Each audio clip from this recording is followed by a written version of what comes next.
Seja bem-vindo aqui ao canal do Programador Aventureiro. Eu sou Dalton Peixoto e nesse vídeo a gente vai aprender a como criar formulários e receber os dados desses formulários aqui no Flask, só que utilizando o paradigma de orientação a objetos. Então, normalmente quando a gente vê códigos do Flask por aí, pela internet, normalmente eles estão escritos no paradigma funcional, ou seja, apenas utilizando funções para poder fazer todas as validações de dados. Porém, quando a gente realmente ingressa no mercado de trabalho, a gente vai trabalhar de forma mais profissional, seja com qualquer framework do Python que a gente for trabalhar, a gente sempre vai trabalhar com a programação orientada a objetos. E é aí que muitas pessoas têm dúvida de como adaptar aquele conhecimento que elas têm na programação funcional para a programação orientada a objetos. Então, nessa aula, eu vou fazer justamente isso, né? Construir toda uma aplicação Flask aqui simples, né? Para poder fazer uma requisição para um formulário, obter os dados desse formulário lá no servidor, exibir essas informações de novo na nossa aplicação, só que com a programação a objetos. Então, para isso, vamos fazer aqui a importação da nossa aplicação. Então, vai from Flask, eu vou querer importar a classe Flask, e eu vou diminuir aqui a tela. E ao invés da gente fazer o que a gente sempre faz quando a gente está criando uma aplicação Flask no paradigma funcional, que a gente define o nosso app dessa forma aqui, e depois já vai criando as funções aqui para as nossas rotas. Ao invés de fazer isso, eu vou criar uma classe personalizada que vai encapsular toda a lógica do nosso programa. Então, eu vou chamar ela aqui de MyFlaskApp, e vou definir aqui a sua função init, que é a função que é executada sempre que a gente cria uma instância de uma classe, ou seja, sempre que eu criar uma nova instância da minha MyFlaskApp, essa vai ser a primeira função a ser executada. Então, como ela é a primeira função, eu quero que dentro dela seja já criada a minha aplicação do Flask. Então, eu vou colocar aqui meu self.app, vai ser igual a Flask. E eu coloco aqui o name. Feito isso, então, toda vez que eu criar uma instância aqui do meu MyFlaskApp, o que ele também vai fazer é automaticamente criar uma instância aqui do Flask para a gente, para poder executar ali o nosso servidor com as nossas rotas na nossa aplicação. Feito isso, né, quando a gente cria uma aplicação no Flask, a gente já define alguma função que vai retornar algum dado para uma rota específica, por exemplo, a função index. Então, eu vou criar aqui a nossa função index, ela vai receber o parâmetro self, já que ela está dentro de uma classe, e aqui dentro dessa função, geralmente a gente retorna alguma informação. Por exemplo, pode ser um template HTML, pode ser só uma mensagem, né? Tipo, olá mundo, qualquer coisa que você retornar aqui dentro dessa função, vai ser retornado lá para a rota da sua aplicação. Então, até aqui, relativamente, não tem nenhuma grande diferença com relação à programação funcional. O que vai ficar diferente agora é que, ao invés de a gente utilizar, igual a gente usa na programação funcional, um decorador aqui que a gente coloca no nosso app.host e aqui a gente coloca a rota da nossa aplicação, por exemplo, aqui quando eu acessar a rota slash, né, eu vou executar essa função que vai retornar para mim a mensagem de Olá Mundo. Então, ao invés de a gente colocar dessa forma aqui na programação orientada a objetos, é mais comum a gente utilizar da seguinte forma: a gente colocar aqui o nosso app, dentro dele eu vou adicionar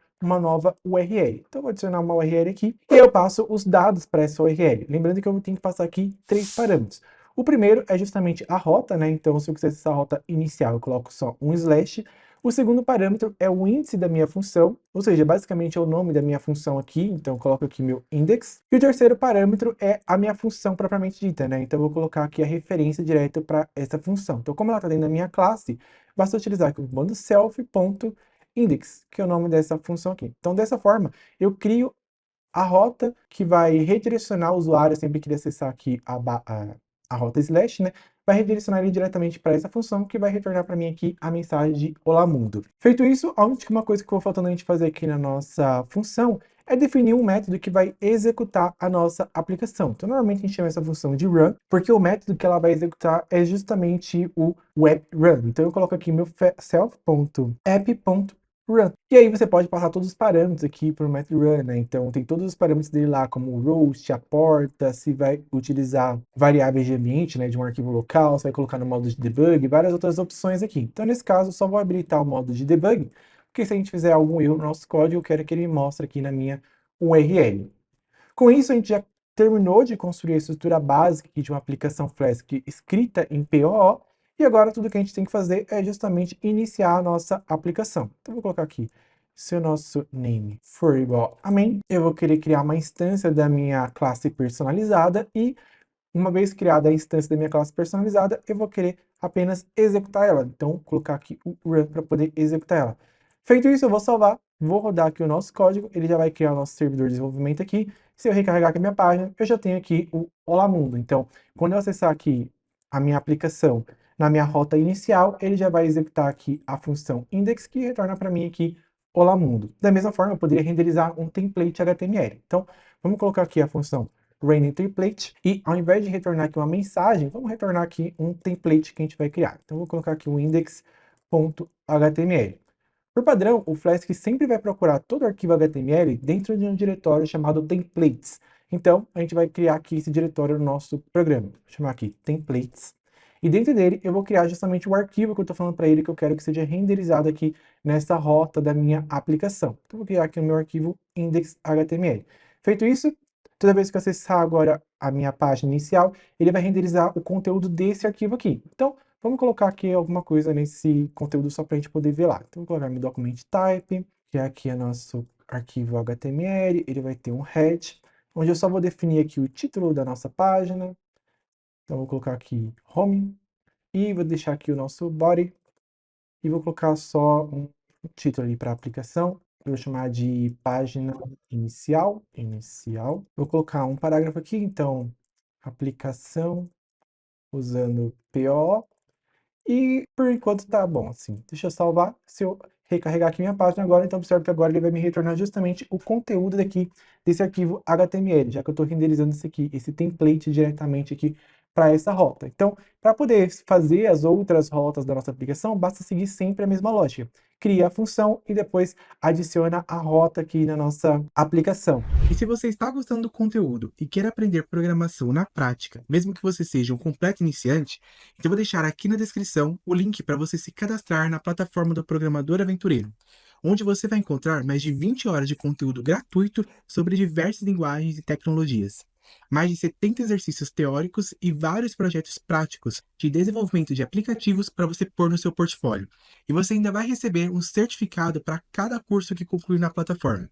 Então não perca mais tempo e se cadastre agora mesmo. Então, legal, a gente já viu isso aqui agora. Então vamos agora implementar uma rota de contato que vai ter um formulário, então, para o usuário preencher as informações dele. Pode ser tanto de contato quanto de login na aplicação. Então, na verdade, vamos colocar uma de login, que acho que fica um pouco mais condizente com o que a gente vai utilizar no dia a dia. Então, eu vou chamar essa função de login, ela vai receber o parâmetro self aqui, e aí dentro dela eu vou passar toda a lógica, né, que vai ser executada toda vez que eu tentar acessar a minha rota de login. Então a primeira coisa que eu vou colocar aqui é só para ela retornar um template que eu vou chamar de login.html. E aí depois a gente vai criar lá o nosso formulário nesse template e depois vai definir aqui a nossa rota para ela poder receber os dados desse formulário. E se o usuário, né, tiver preenchido ali nome, e-mail, senha dele lá, a gente redireciona ele para a página inicial ali da nossa aplicação. Então, como eu estou renderizando esse template aqui, login.html, vamos criar ele. Só que antes de fazer ele, vamos já registrar a nossa rota. Então, eu defini aqui a função, né? Então, vamos registrar aqui a nossa rota para a nossa aplicação. Então, vai aqui ser self.app.add.url e aqui eu passo 3 parâmetros. O primeiro é justamente a rota na aplicação que, quando for acessada, vai executar essa função. Então, eu vou chamar aqui de login. Depois eu passo qual que é o índice aqui da minha aplicação no Flat que vai executar isso. Então, vai ser login mesmo, que é o nome ali da minha função. E, por fim, eu passo aqui a minha função diretamente, né, que é self.login. Então, feito isso, eu já criei minha rota aqui login. Quando ela for acessada na minha aplicação, vai disparar essa função que vai retornar esse template. Então, por enquanto, a única coisa que está faltando agora é eu criar o template. Então, dentro do meu diretório de templates, vou criar aqui meu login.html. Para poder facilitar, vou copiar o código aqui do meu index, colar aqui e só fazer as alterações. Então, vou colocar aqui, ó, login, e aqui eu vou colocar o título login, e vamos criar o nosso formulário aqui. Então, em vez desse parágrafo, vamos criar aqui um formulário, então form. Dentro desse formulário, a gente vai ter, então, um label, que eu posso colocar aqui e-mail, então, e-mail do usuário. Então, esse label vai ser para o parâmetro e-mail, e aí depois eu coloco o input que vai receber esses dados. Então, diminuir aqui a tela, a gente vai ter o input, o tipo dele vai ser igual a e-mail, o name desse input também vou colocar como e-mail, poderia ser qualquer coisa aqui, mas lembrando que sempre que a gente está trabalhando com Flask, né, que a gente vai receber dados de um formulário, sempre a gente vai receber lá no nosso back-end, né, o name do campo que a gente digitou. Então, se eu der um name aqui para ele e-mail, toda vez que eu for procurar lá pelos dados no formulário que tem esse name aqui, eu vou receber os valores que foram digitados nesse input específico. E o tipo e-mail aqui é um tipo próprio do HTML, né, para poder preencher valores de e-mail, né? Então ele vai fazer uma pequena validação ali, se tem o arroba e tal no e-mail. Então é só uma tipagem específica aqui do input. Feito isso, eu posso ter então o nosso próximo, que vai ser a senha. Então, vou colocar aqui um label for nosso PWD, que vai ser a nossa senha, e o nome aqui vai ser senha. Depois eu vou colocar aqui o nosso input, que o tipo dele vai ser igual a password.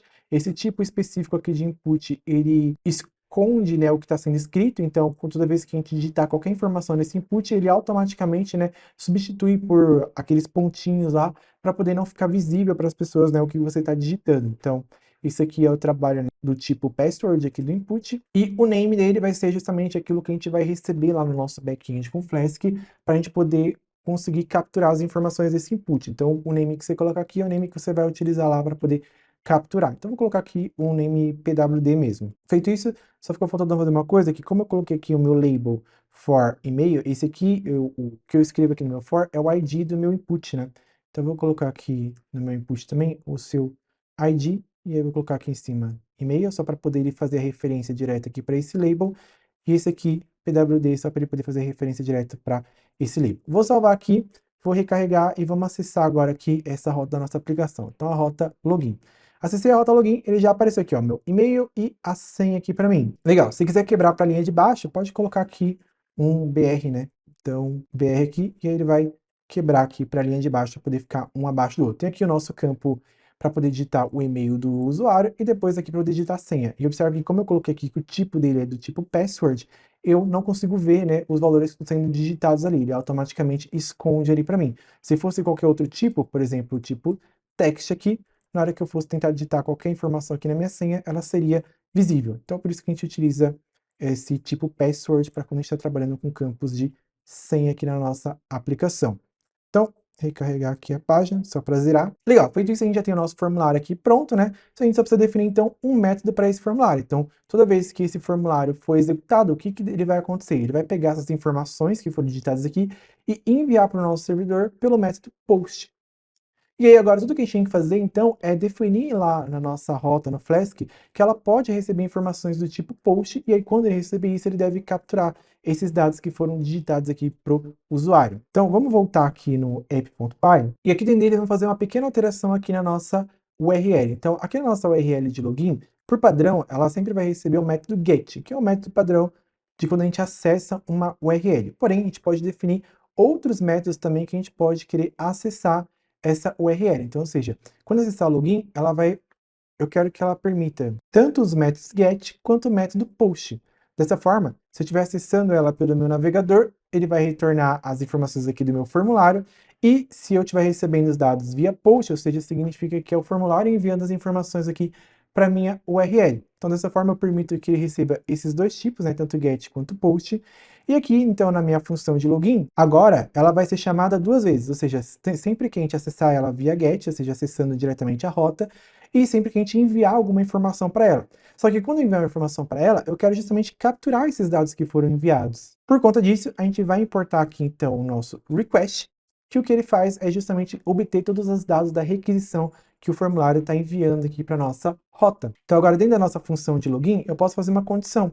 Então, se por acaso meu request method, então o método que eu recebi a minha requisição, for do tipo post, então eu vou colocar aqui, for igual a post, significa que eu estou recebendo essas informações aqui do nosso formulário, já que ele vai enviar as informações via post. Então, se eu estou recebendo a informação do formulário, o que eu quero fazer? Eu quero justamente capturar o e-mail e a senha que o usuário digitou lá na nossa aplicação, né, no nosso front-end. E como é que eu vou fazer isso? Eu capturo a partir do name aqui do nosso campo. Então eu quero capturar o valor que foi digitado aqui no campo e-mail e o valor que foi digitado aqui no campo PWD. Então vou voltar aqui na minha aplicação. Então, se o método for post, eu quero que capturar o e-mail, que vai ser igual a request.form, ou seja, os dados estão vindo de um formulário, e dentro do formulário eu quero pegar o e-mail. E posso pegar o PWD. Então, dentro do meu request, eu também vou pegar os dados do meu formulário, e dentro do meu formulário eu quero pegar os dados que foram enviados no campo PWD. Para ver se deu tudo certo, eu posso simplesmente fazer assim, ó, um return e exibir essa informação aqui. Por exemplo, colocar o meu e-mail vai ser igual a e-mail e a senha vai ser igual ao nosso PWD e 200 aqui, que deu tudo certo com a requisição. Então vamos fazer o teste agora. Vamos digitar uma informação qualquer, então teste@teste.com e a senha 1234. E antes de enviar, eu esqueci de fazer uma coisa aqui no nosso formulário, que é justamente definir a função, o botão, né, de enviar os dados, né? Então ficou só faltando criar aqui o nosso botão, que ele vai ser do tipo especial, que é o tipo submit. Então sempre que um botão é do tipo submit dentro de um formulário, o que ele faz é justamente enviar os dados do formulário aqui para o servidor. Então vou colocar aqui entrar. Vou recarregar de novo a nossa aplicação. E agora encher aqui o nosso botão de entrar. Então agora é só digitar teste@teste.com e a senha 1234. Eu posso clicar em enviar. Quando eu clicar isso, ele vai enviar os dados via post aqui para o nosso servidor. E a nossa condicional é verificar. Então, se o método recebido foi via post, ele vai capturar o e-mail e a senha e vai retornar isso aqui para a gente na nossa aplicação.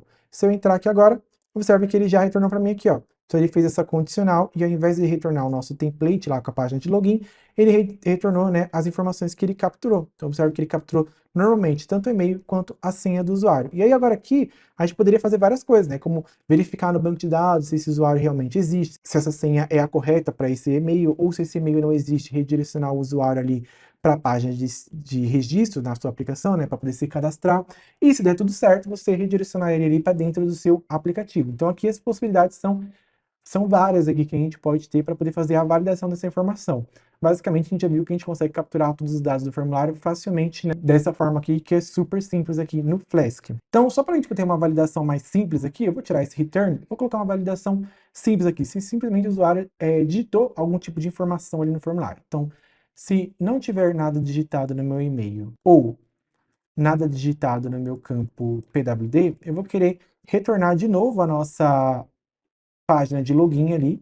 Então, página de login. Só que eu vou querer retornar uma informação direta ali para o meu login. Então, para não acontecer da página só renderizar de novo ali sem ter nada na tela, então deixa eu recarregar aqui, ó. Só para não acontecer isso dela recarregar aqui sem ter nada aqui na tela, eu vou querer mandar uma mensagem de erro ali para o usuário entender que, por exemplo, ele não digitou e-mail, não digitou a senha, está faltando algum tipo de campo, por exemplo. Então, eu vou criar aqui um parâmetro que eu vou querer passar lá para o meu front-end. Eu vou chamar ele de error. E aqui dentro dele eu vou passar uma mensagem personalizada. Então, por favor, preencha todos os campos. Legal. O que eu estou fazendo aqui? Eu estou passando uma informação personalizada para o meu template. Então, essa variável error vai ser enviada aqui para o meu template. Para poder utilizar ela agora aqui na minha aplicação, basta eu vir aqui então na minha página de login e exibir essa mensagem. Então, eu posso colocar aqui, ó, exibe uma mensagem de erro, se houver, né? Se não houver nenhuma mensagem, eu não vou querer exibir nada. Então, eu vou fazer uma condicional aqui. Eu vou colocar, então, um comando if. Então, se a variável error existir, né? Se ela foi passada aqui para minha URL, então eu vou querer renderizar aqui um texto. Então, eu vou colocar ele aqui com um estilo bem chamativo, né? Colocar aqui na cor vermelha. E eu vou escrever aqui justamente o conteúdo da minha variável error. Feito isso, vou terminar aqui a minha condicional if, então aqui end if. Então legal, o que eu estou fazendo? Se tiver o Flask, né, tiver enviado uma variável error aqui para o meu front-end, eu vou querer exibir esse texto aqui escrito em vermelho, né, com a mensagem de erro. Se não, né, se essa variável não existir, ele simplesmente não vai mostrar nada ali na minha aplicação. Então eu vou salvar aqui, ó, se eu recarregar a página, observe que não apareceu nenhuma mensagem de erro ali. Se eu tentar enviar meu formulário sem preencher as informações, observe que ele fez essa validação, né? Ele fez a validação aqui, verificou que não tem nenhum e-mail nem a senha preenchido, vai renderizar de novo meu template, só que agora passando essa mensagem de erro que vai ficar aparecendo aqui para o usuário. Então é uma forma de você fazer validações também aqui, utilizando o Flask ali no seu servidor. Então, vou até colocar aqui, que basicamente o que a gente fez aqui foi uma validação simples dos dados enviados, né? Então, validação simples dos dados. E caso, né, você pode colocar várias validações aqui, que nem eu falei, verificar no banco de dados se a senha é realmente essa para esse e-mail cadastrado, ou se esse e-mail realmente já está cadastrado e redirecionar o cara para a página de registro, várias outras coisas que você poderia colocar aqui na sua aplicação. Então, eu fiz essa validação simples e aí eu quero que se ele passar por essa validação, né, se ele não tiver dado nenhum problema aqui, eu vou querer retornar redirecionar ele, por exemplo, para dentro da minha aplicação ou para alguma outra coisa. Então, eu posso simplesmente redirecionar o usuário. Então, eu posso importar aqui a função redirect e a função URL for. E aí eu vou falar então que eu vou querer redirecionar esse usuário, caso dê tudo certo aqui com o login dele, né? Eu quero redirecionar ele para URL da nossa página inicial. Então, por exemplo, para o nosso index ali. Então, só recapitulando o que essa função toda vai fazer aqui. Agora ela tem várias lógicas aqui, vários caminhos diferentes que o usuário pode tomar dentro dessa função. Então a primeira coisa é, se o método forget, ou seja, se eu estou acessando a página pela primeira vez ali, então ele não vai executar nada disso, ele vai verificar. O método é post? Não, porque ele vai ser get. Então ele vai pular essa parte aqui e vai automaticamente renderizar a página de login. Agora, se o método for post, ou seja, se eu estou recebendo os dados de um formulário ali na minha aplicação, eu vou simplesmente capturar essas informações, vou fazer uma validação. Se ele não passar pela minha validação, eu vou redirecionar ele para a minha página de login novamente, só que agora eu vou passar uma mensagem de erro ali para ele poder entender realmente o que está acontecendo, o que está faltando, ou que validação que ele não passou ali na minha aplicação. Se ele passar por todas as validações, né, se não der nenhum erro no programa, eu vou redirecionar ele para a minha página inicial da minha aplicação. Significa que ele conseguiu se autenticar com sucesso. Vou salvar aqui e vamos ver esses cenários aqui agora. Então a gente vai ter aqui o nosso página de login. Vou digitar aqui um e-mail, né? Então teste.teste.com e a senha 1234. Quando eu clicar em entrar, ele fez a validação. O e-mail e a senha está preenchido, ele vai me redirecionar então para a página inicial do meu aplicativo. Então, dessa forma, né, a gente fez aqui toda a construção da lógica da nossa aplicação utilizando programação orientada a objetos de forma super simples aqui no nosso programa. E se você gostou desse conteúdo e quer aprender muito mais sobre Python e as suas bibliotecas e seus frameworks, eu recomendo você acessar o site do Programador Aventureiro. Eu vou colocar aqui na descrição o link para a nossa plataforma, onde você pode se cadastrar nos nossos cursos gratuitos ou acessar qualquer um dos outros nossos cursos que nós temos disponível aqui na plataforma. Então, temos curso completo aqui sobre a linguagem Python, né, onde você vai aprender desde o básico como que a linguagem funciona e quais são as possibilidades que você pode ter trabalhando com Python, né? Então, quais áreas você pode seguir, seja desenvolvimento de software, desenvolvimento de sites, de aplicações, na área de automação ou na área de dados, né, com machine learning, ciência de dados, análise de dados, dentre várias outras coisas aqui. Então, é o nosso curso completo aqui sobre a linguagem Python e também nós temos curso sobre vários frameworks e aplicabilidades do Python aqui no mercado de trabalho. Então, temos o curso Flash 360, onde a gente vai aprender a construir aplicativos multiplataforma com Flash, que é um framework do Python para você poder construir aplicativos para celular, para Android, para iOS, para desktop, né, Windows, Linux, Mac, seja sites também. Pode poder, por exemplo, construir o front-end das suas aplicações do Flask utilizando aqui o Flat também, ó. Então, ao invés de você utilizar templates do HTML, você pode utilizar também o Flat para poder renderizar toda a sua aplicação e você vai escrever tudo apenas com Python, sem precisar misturar tecnologias aí para poder construir a sua aplicação de ponta a ponta. Também tem vários outros cursos aqui, como o SAS Pro, que também é um curso 2 em 1, né, onde você vai aprender tanto o software SAS, que é o software de estatística mais utilizado no mundo pelas empresas, como também a linguagem SQL desde o básico, então entender como é que funciona relacionamento de dados e trabalhar com gerenciamento de banco de dados. Também temos o PySpark, que é para quem quer seguir na área de análise de dados e ciência de dados, que é a principal biblioteca para trabalhar com machine learning e desenvolvimento de modelos de deep learning ou linguagem neural, dentre várias outras coisas, cursos de Markdown e também tem os nossos cursos gratuitos também. Então você pode clicar aqui no link da descrição e se cadastrar na nossa plataforma e ter acesso aqui aos nossos cursos gratuitos. Também tem um curso introdutório aqui sobre Python, também tem um módulo completo só explicando sobre orientação a objetos, onde eu dou muito mais detalhe como é que funciona a orientação a objetos, o que são instâncias, o que são classes, o que são objetos, o que é polimorfismo, o que é herança. Então, todos esses conceitos inerentes aqui da programação orientada a objetos, a gente vai ver aqui nesse curso também, que é gratuito. Também curso sobre TK-Enter, né, para você aprender a construir aplicativos aqui utilizando essa ferramenta do Python, que é muito popular aí pela internet, e aplicativos multiplataforma. A gente vai desenvolver aplicativos para Android, para iOS, dentre várias outras coisas aqui, utilizando também somente a linguagem Python para isso. A gente pode ver que o Python ele abre um monte de possibilidades para a gente, onde você pode desenvolver absolutamente qualquer coisa apenas utilizando essa linguagem. Então você pode fazer front-end com Python, back-end com Python, integração com o banco de dados, análise de dados, machine learning, construção de gráficos, de dashboards, construir websites, aplicativos, qualquer coisa que você queira fazer dá para ser feito com Python. E aqui tem todos os meus cursos em que eu ensino justamente todas essas carreiras, né, de desenvolvimento com Python aqui dentro da nossa plataforma. Então clica aqui no link da descrição para poder conhecer mais. Um abraço e te vejo lá.